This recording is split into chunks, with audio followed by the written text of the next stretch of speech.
there's snacks, there's cutters. Now for the main thing, I'm going to read some of the particulars of the charge. What I'm going to do, I'm going to read them one, and then I'm going to invite Mr. Calvin to come in and make his comment. I got about 10 of them. I don't know if we can get you all this morning, but I'm going to read some for you to understand what is happening. The first one I'm going to read, this is not necessarily in the order in which they were filed, but this is the order you can read them. The first one here says, statement of offense, misconduct in public office, contrary to common law. That is a statement of the offense. And for those of you who know, when you're charged, you get a statement of the offense. In other words, you're going to refer to what law is violated. And then you get the particulars of the offense, which tell you exactly what was done. The particulars will reveal the illegal act that is being alleged. Right? So hear what it says as you continue to share. Calvin Brutus, being Assistant Commissioner of Police while performing the duty of Deputy Commissioner Administration for the Guyana Police Force on Thursday, the 16th of November, 2023, at the Guyana Police Force Headquarters, Ivlery, Kingston, Georgetown, in the Georgetown, Mandacillo District, County of Demerara, in the state of Guyana, willfully misconducted himself while performing the said duties. That is to say, he instructed Woman Special Inspector Collins of the Guyana Police Force Consumers Cooperative Society Limited to prepare and encash a check number, they put the number, in our name for the sum of $20 million from the police consumers' current account, and the number is there, held at the Republic Bank Limited for the purpose of purchasing of police regulation shoes, boots, and Navy drill for the Guyana Police Force Quartermaster store, and caused the said $20 million Guyana currency to be handed over to him by the said Woman Special Constable Collins, knowing that the said items were not supplied or delivered to the Guyana Police Force Quartermaster store without any reasonable excuse or justification. So there's one particular that they are alleging in the misconduct of charge, misconduct of public office. That is the charge. And again, we say, based on what happened, the charges are indictable, meaning he was not required to plead. But I suspect that at some stage, they're going to apply the AJA, which is the Administration of Justice Act, which allows for an indictable charge to be proceeded with summarily. Again, teaching, if it remains indictable, it means a PI, preliminary inquiry, is likely to be held, and then it goes up to the judge and jury. It's a long process, but just very quickly forget your idea. Now, if it is the AJA is applied, then the matter is disposed of summarily, then the magistrate will deal with it. Our next difference, if it goes to the judge and jury, it remains an indictable charge, it goes to the judge and jury, then the penalty, if found guilty, is likely to be more severe than if it is disposed of at the magistrate level. Mr. Conway, please come in and give your comments on what I have said so far. Yeah. Well, I was saying it is so shocking. Here it is, allegations, and I repeat no allegations, that it causes inspector from the police consumers write out a check, $20 million for items that were purchased but were not delivered. You know, but then we made a point earlier, some time ago, that even if you give them an order and you feel that this order is not lawful, you're not bound to carry it out. You're not bound to carry it out. And here it is, $20 million for item purchase and nothing was delivered. Making the point that if you get the order and it's not lawful, you're not bound to carry it. And I always remember when they had the inquiry, Discipline Service Commission, when they questioned Minister Gadraj about all the unlawful orders that he gave to Commissioner McDonald for him to upgrade people gun, a known killer gun, and all sort of things.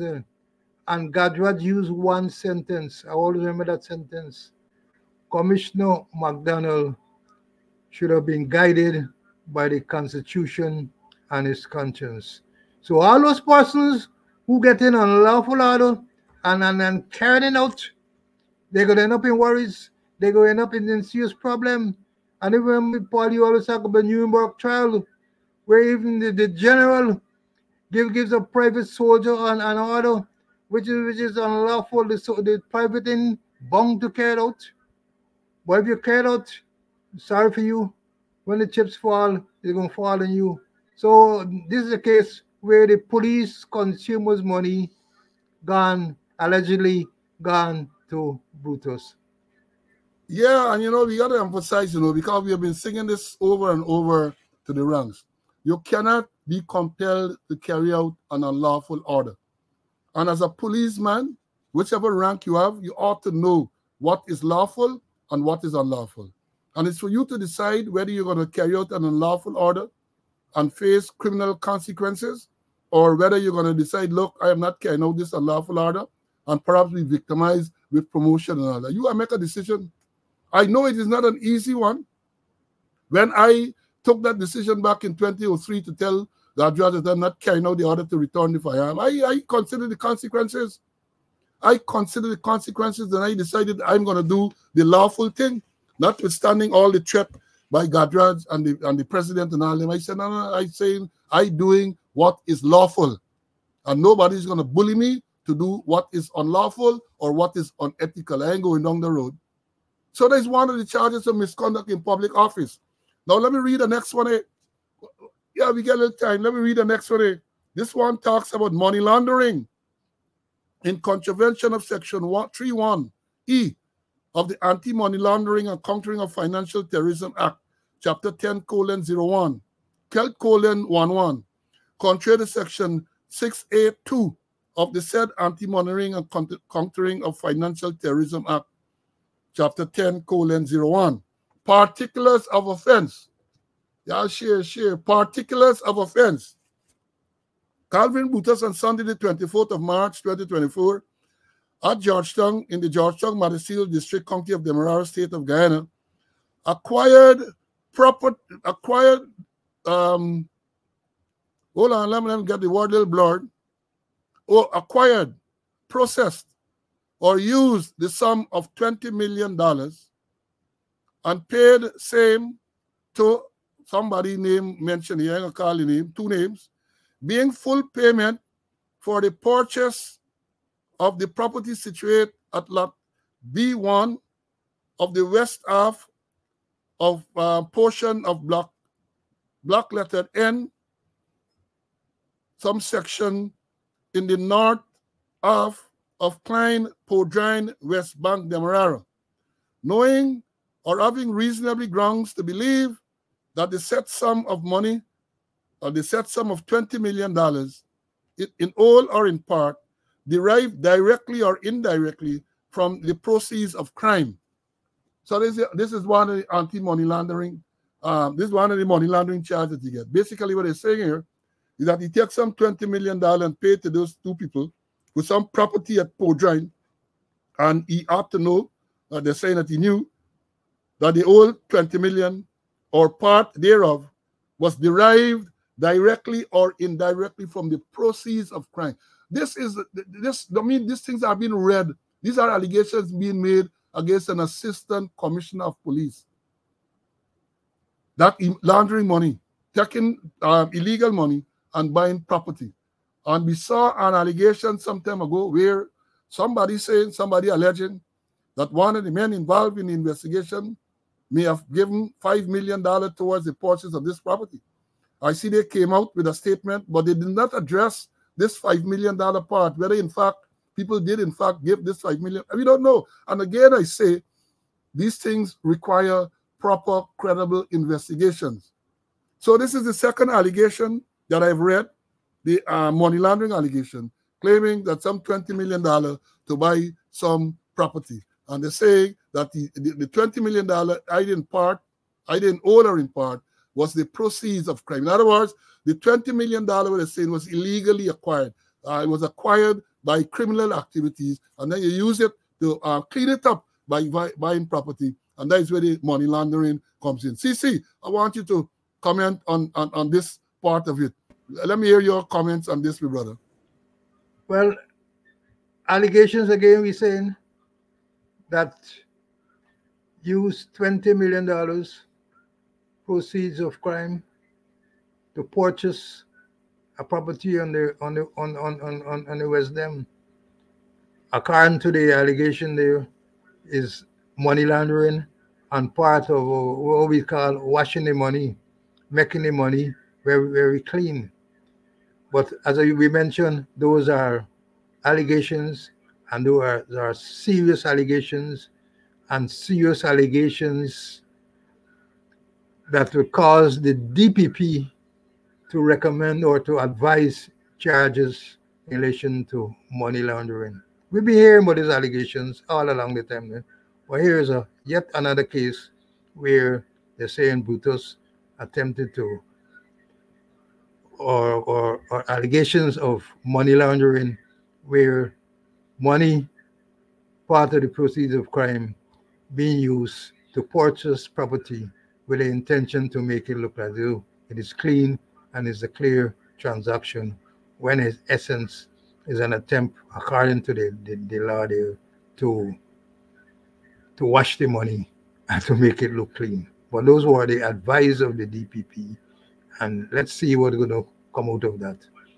They wash the money, you get dirty money. In other words, I'm not saying this, but I'm not saying Brutus did this. I'm saying that when you get dirty money, the process of trying to make it clean by washing it, buying property, investing there, that is what the money laundering is all about.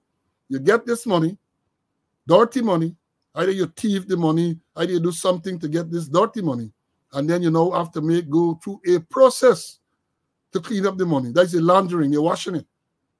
So that is the allegation with the money laundering on that account, on that one. Now let me read the next money laundering allegation to you.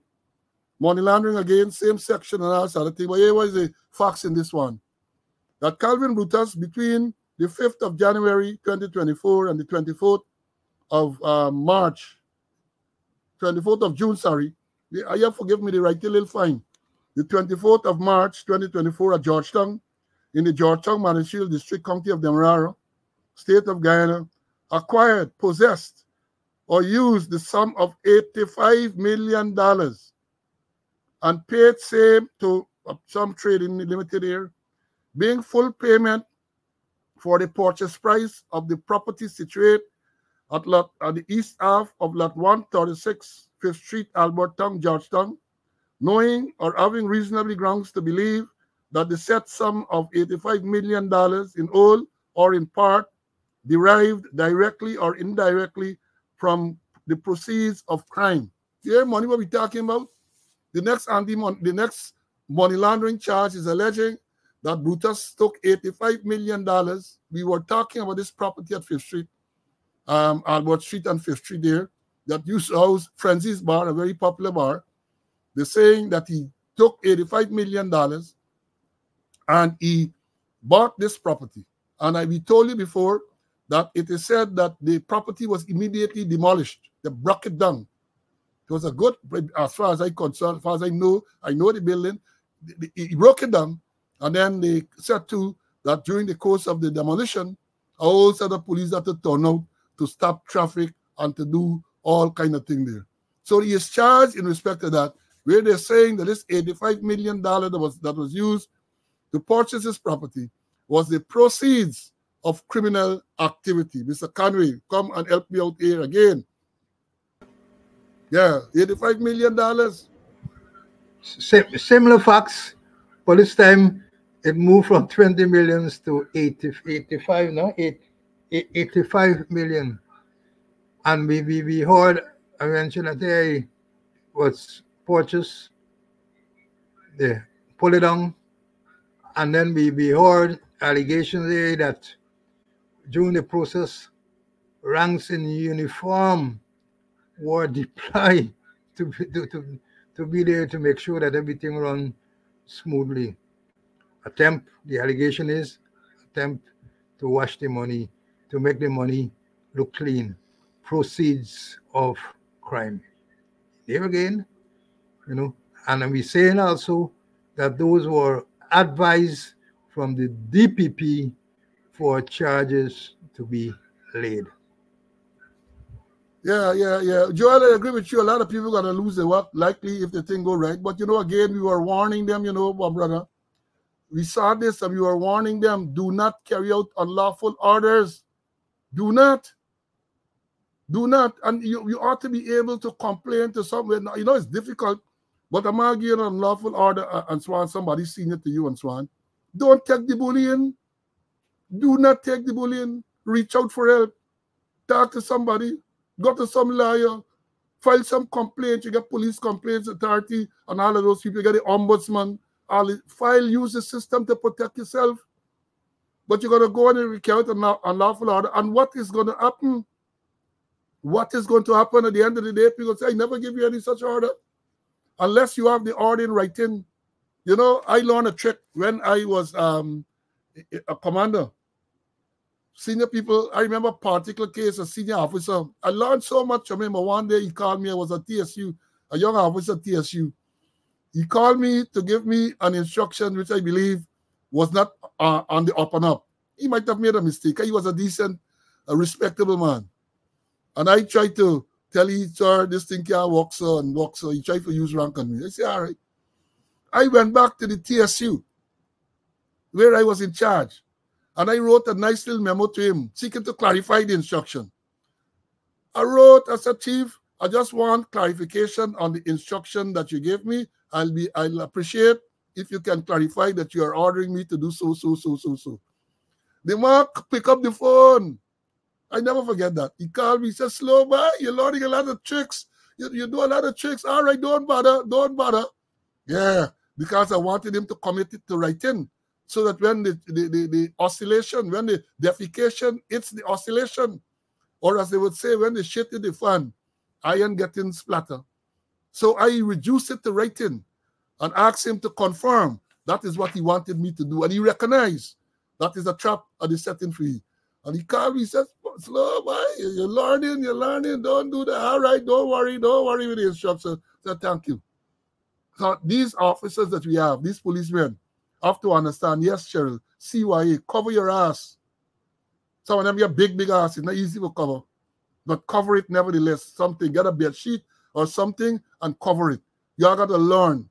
You all got to learn these things. You can't just sit down there puffing your chest and tell yourself you're an officer. I'm an officer, and you know your ace from your ass. You got to learn. And many of these things are not taught at any formal institution. Let me understand it. Let me read the next one.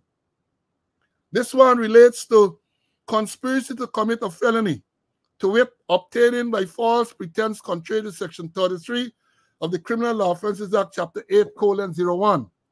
Particulars of this offense says that Calvin Brutus, Kevin George, and Asif Zafarali on Saturday, the 29th of June, 2024 at Georgetown, in the Georgetown Municipal District, County of Demerara, in the state of Guyana, with intent to defraud, conspired with each other to uplift the sum of $71 million. Let me read it back. $71,482,950 Guyana currency from the Guyana Police Consumers Co-op Society Limited for goods that were never supplied.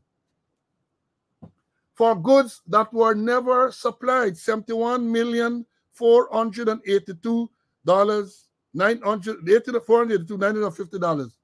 That is the giant charge with Brutus, his driver Kevin George, and this businessman Asaf Zafarali, who they say willing to make a deal, right? Willing to make a deal. So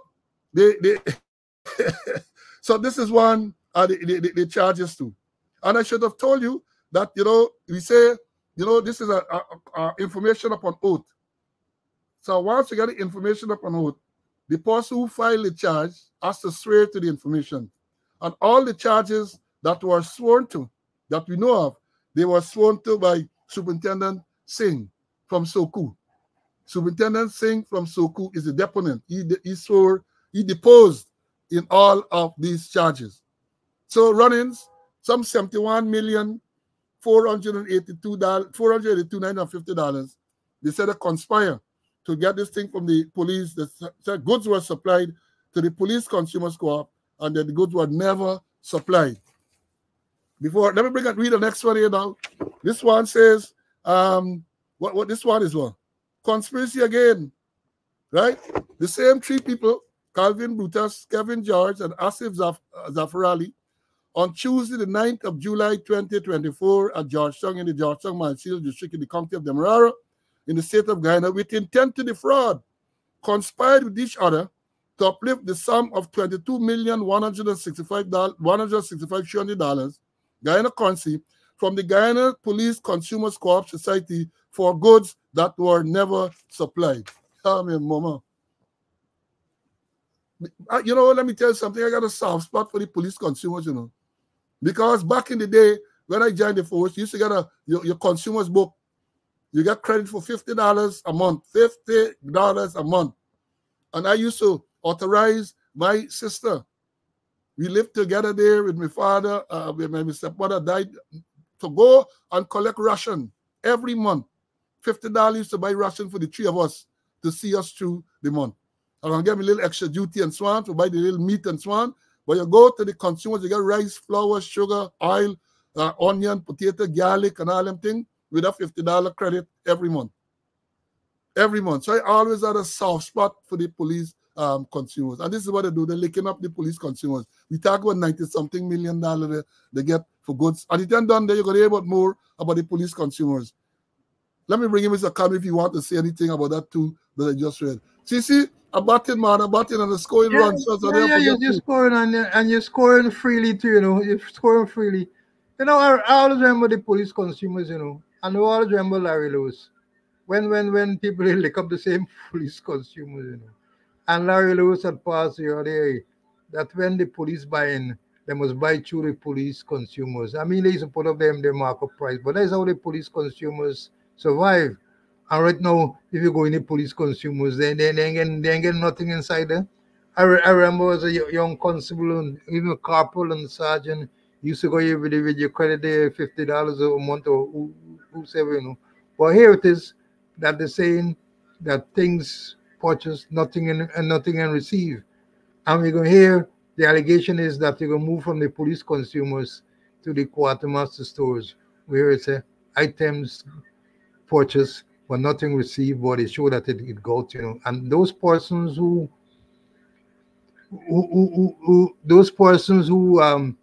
made entries that things went in there on unlawful entries, you know, that things have consequences.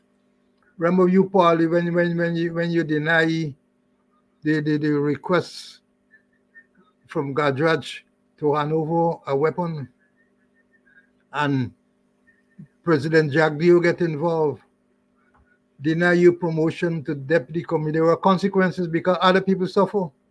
I remember the next person in line was Ira Whitaker. He retired as assistant commissioner. He was the number one man. I was the number two man as assistant commissioner. I think Kid John was the number three man. And all of us suffer. Well, so suffer that we didn't get the deputy commissioner, but we survived. But things have consequences. Sometimes it not only will affect you, but it will affect others. But somebody mentioned that you got to be careful because you got CYA. You got to cover your ass. Or you got to SYA, save your ass. And if you don't CYA or SYA, we used to use a management term, you get KITA, KITA, you get kicked in the ass. So you got to be careful. Whatever you do, there are consequences that will follow.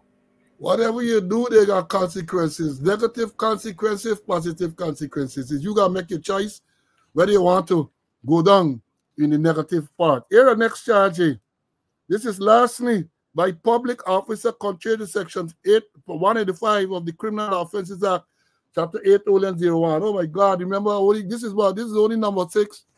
At some stage we talking about 240 at this. And here what this one says.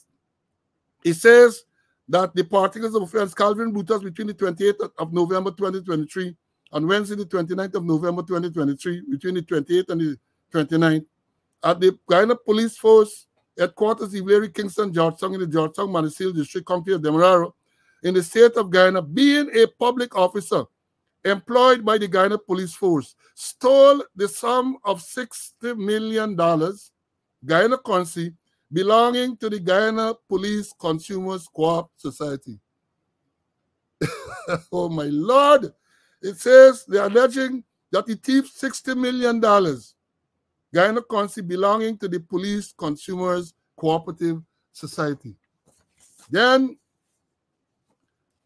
Mark, the consumers used to have a meeting. And here, in addition to all of this, thieving, what they are alleging, they must say in the document that being a board member of this very consumers, you get in stipend. I used to be a board member of the police consumers. I never got no stipend. I chaired several meetings of the Guyana consumers, the police consumers board. Never get a stipend. At Christmas time, they're gonna give a little gift. But they now, every meeting that they chair, I understand, that is what is being alleged. Every meeting that they chair, some of them who ever chair the meeting, they gotta get big money as payment, as a stipend for attending the meeting. And many people say the allegation is that many of them, senior ones, whether they attend or not, they get in the stipend. It's lick up. Serious lick up. We were alluding to it all the time, but the statements are here. And here the next one say now, lastly by public officer, right? The Calvin Brutus on Thursday, the 16th of November 2023, the Guyana Police Force Headquarters in Blair, Georgetown, being employed in Guyana Police Force, stole the sum of $20 million Guyana currency belonging to the Guyana Police Consumers Cooperative Society. $20 million belonging to the Guyana Consumers Cooperative Society. So you got a $60 million, you got a $10 million. And here it ain't done yet. It ain't done yet. Here this one talks about misconduct in public office. It says Calvin Brutus, Assistant Commissioner of Police, whilst performing the duty of Deputy Commissioner Administration for the Guyana Police Force between May,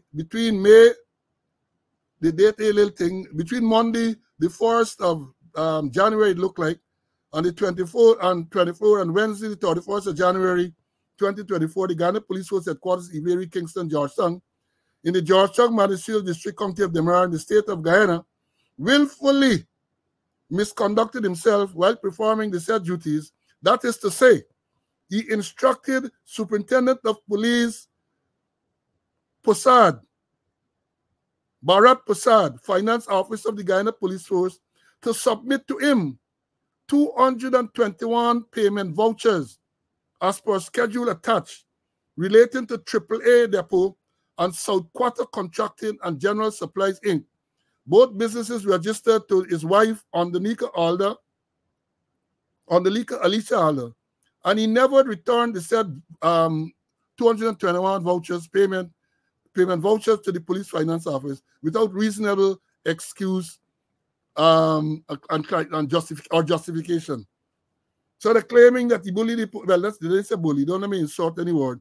They say that he got the police finance officer, they didn't say, finance officer, Barat Posad, to present to him 221 vouchers, and he never returned these vouchers. I'm not sure how that goes. It says misconduct in public office. And then it go to say here too, next one, another misconduct in public office, and that he says, Calvin Brutus, Assistant Commissioner of Police, whilst performing the duty of Deputy Commissioner, let me go into the meat of the thing, willfully misconducted himself while performing the duties. That is to say, he instructed Woman Special Inspector Collins of the Guyana Police Consumers Co-op Society to prepare and encash a check in our name in the sum of $60 million Guyana currency from the Police Consumers Co-op account number so held at the Republic Bank Limited for the purpose of repairs and maintenance of the said police consumers building, and cause the said money, $60 million, to be handed over to him by the said woman special inspector, knowing that the said $60 million was not used for the purpose of the said repairs and maintenance of the said police consumers building without reasonable excuse or justification. What they're saying here, that you get the inspector in charge there to prepare and cash. Gotta say, she write this check, cash the check, and return and give it to him. This was purported to be money to repair and maintain the building. And they say no such repair or any maintenance was done. CC, take a little battery now, man. Take a little battery. We're going to go a little bit over time because I got one more to read and then we're going to do some analysis. Go ahead, my brother. You know, it come back to the point we're making all the time, you know. Nobody in pick up them working on there. There weren't no checks and balances or those persons were complicit. How could all these things happen? Nobody they checking. There weren't no early warnings that hey, these things are suspicious transactions. Can't imagine a one man doing all these things according to the allegations. Something was wrong. Other persons had to be accountable. Other persons had to be complicit. I really can't understand that all these things happen. No early warnings or persons there, no checks and balances, and nobody, even people aware what's going on, nobody took any kind of action to bring justice into play. Other people had to be involved, man. Other people had to be involved, and I feel this is not the end. I believe charges going to stem for other people and other high-ranking people. Something is definitely wrong. As the Chinese would say, hold on, let me move this. As the Chinese would say, something wrong. Something wrong. And let me say this. Coming back to the same police consumers, they spoke about board meetings and so on. I used to be at board meetings. And every board meeting, you have to present a financial statement for it to be examined by the board members. Every board meeting. When I was there, Neville Kodangan, I think he's a deputy superintendent now. They put you there somewhere. He was there. Every board meeting, you have to present a financial statement for us to see what was the financial health of the police consumers. So these things are not being revealed. And let me tell you this, and this is what they must investigate as well. That's why we say that this thing is not no accident. This thing was deliberately planned and schemed and designed. Because if you check the institutions that have been named, the Police Finance Office so far, the Police Consumers Credit Union, check to see when the people who are in charge there now were put in charge. It is alleged, and I say alleged, that the people who are there and showed some amount of resistance to this illegal, unlawful scheme were removed. They were removed. People at the Police Finance Office, people at the quartermaster stores, people at the same police consumers, the construction section, the police mess at the college there. They were all removed or forced to run so that the people who were installed can be manipulated. Not for them to get the experience. They don't know how the thing run. They put them there, and so therefore they were being bullied. We said here that it was alleged that the same Brutus instructed the people at the finance office that whenever they saw a signature on any document, it is not to be queried. That was the allegation. That was so much so that what happened then? The same driver George, I have the receipt so you can call the name, the same driver George and the secretary, Marcia Lois. The records show that they get advances, large cash advances in the sum of $200,000 on each occasion to say they're going in the interior and conduct investigation. One such advance was made out and paid on the 24th of December 2020.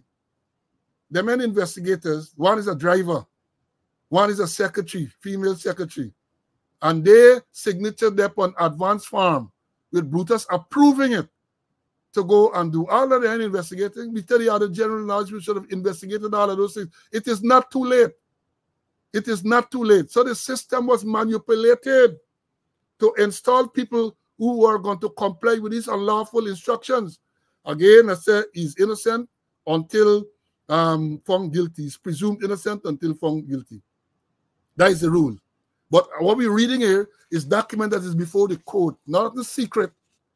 Nothing secret. These are the charges that were read to him yesterday. And let me read the last one for this morning, and we're gonna deal with more. Let me read the last one for this morning. Share the live, man. Share the live. Give me the thumb button. And remember the Zelle number scrolling across the bottom there. We have what? Almost 2,000 people on the live and only 100 and something, 160 something thumbs up. Y'all are doing well. All of this valuable, credible information you're getting, and you're not showing your appreciations. I don't want to say that you're ungrateful. I don't want to call you Nimakaran. I don't want to do that. But show your appreciation, please. I'm in a joyful mood this morning, man. And then when you see the wickedness, I tell you, when you dig hole for your mati, dig two. Because one will be for you too. Right? And let me read the last one that I have here this morning. It's talk about misconduct in public office. Again, it says Calvin Brutus, Assistant Commissioner, this stands for Deputy Commissioner acting, right? Calvin Brutus, Assistant Commissioner of Police, while performing the duty of Deputy Commissioner. Let me go to the facts here now. That is to say, he instructed Superintendent of Police Bharat Prasad, Finance Officer of the Guyana Police Force, to prepare 2 checks numbering so to the sum of one for $6 million and the other for, let me see the other sum, for some other amount, $6,471, and the other one is for $7,198,524, total amount of $13,670,204 from the Guyana Police Force Central Welfare Fund account number L of the Republic Bank Limited to be used for the purpose of the payment of goods supplied to the Guyana Police Force. A purpose other than for which monies from the Guyana Police Force Central Welfare Fund is to be used without any reasonable excuse and justification. What they're saying here, goods were supplied. They take the welfare money, 13 million, you get back to start to give check for $13,670,204. We say they're supplying goods. And the Central Welfare Fund is not for that. We said it over and over here. The Central Welfare Fund, as the name implies, is to take care of welfare needs of ranks. You're in the hospital, they're going to use the fund for buy a pajama for you. You got to go and see the doctor, you got to get a little medication and so on. They use the Central Welfare Fund for that. A rank want a little soft loan for buy school uniform and so on for your child, and so on. You use the Central Welfare Fund. But they're using the Central Welfare Fund for the purpose for which it is what that intended. That's clear misconduct. And then they're licking up the money. We talk about the Central Welfare Fund being in serious financial distress. It has been revealed now. Serious financial distress. And we see why. There's another big scandal with the same Central Welfare Fund. I hope there's one of the charges that have been filed. And if that is one of the charges, as Mr. Conway is implying, big people involved in it too. Not only Brutus, and as people have been commenting, saying here, this level of skullduggery and criminality, others are involved. You were saying it all the time. There's no way Brutus by himself could have been able to do all of these things. No way. We talk about the Police Finance Office. We talk about the Ministry of Home Affairs, the PS being the accounting officer. Many people, what happened to the Auditor General's office? What happened to the Ministry of Finance? They're not seeing that something wrong. They're not seeing. So all demand end up $800 million. And the question is asked, if he get $800 million, how much more the others get? Because I hear that the man and get the most. He might get the most charges at this stage. He might get the most property. He might get the most bank accounts. But when it comes to money, it might pale into insignificance compared to what others have. It requires a comprehensive investigation that SOCU is not qualified to do. Let me bring in Mr. Conway for his closing remarks, and then I'll wrap up. CC, go ahead, please. We're making a point all the time that SOCU cannot really do a credible investigation. And this investigation is wide-ranging. It's wide-ranging. It Quadramaster store We talk about the welfare fund. We talking about the Lano driver fund. That all the funds, and what they did systematically over a period, over 2 year period. I think the last count I had, I think about 23 persons from the police finance office were transferred. Experienced persons. So they bring what we call green dongs there. Green dongs. So that they can tell them what to do. And the point is that this investigation has got to widen. It's got to widen, it's got to deepen, because many other departments involved and many other persons involved. And it's got to be properly investigated. And looking forward, I hope they'll have a proper prosecutor or prosecutors to deal with the trial, to be fair to both the defense and the prosecution. Find proper prosecution. I don't come with no King's Counsel from Trinidad. Find proper prosecutions to deal, because charging is only one part of the criminal justice system. The other part is the trial. Persons get charged, and let's make sure that we have a proper trial. You have to have proper prosecutors. The matters must be properly presented. We want here, like what we heard a few days ago, file can't be found with the matter, with the man with the gun and all the things on the Eastbank. File can't be found. I have experience, but I suspect that what is going to happen here is that the state, given the acrimonious relationship that has developed between Brutus, who was once their boy, my boy, you're not promoting my people, between them and all the allegations and what the vice president said yesterday and so on, I believe they're going to retain a proper team to present this case, to prosecute this 240 hearing cases, the 240 charges. I believe they're going to do so. I believe they're going to put together a big team. Money is no issue here, man. We have deep pockets. You think it's Brutus alone get deep pockets? Deep pockets are here. So that is what I suspect is going to happen, right? And we will wait to see. But let me tell you all this, folks. Breaking news. I got time to go into it today. Breaking news. I'm just saying that the head of SOCU has sued journalist Leroy Smith. We haven't got you the details yet. Lord, the thing got in tweet. Karimba sued Leroy Smith. I don't know the details, but he did threaten, because Leroy Smith said something about some money being paid and so on, and he did say, Karimba said it is false,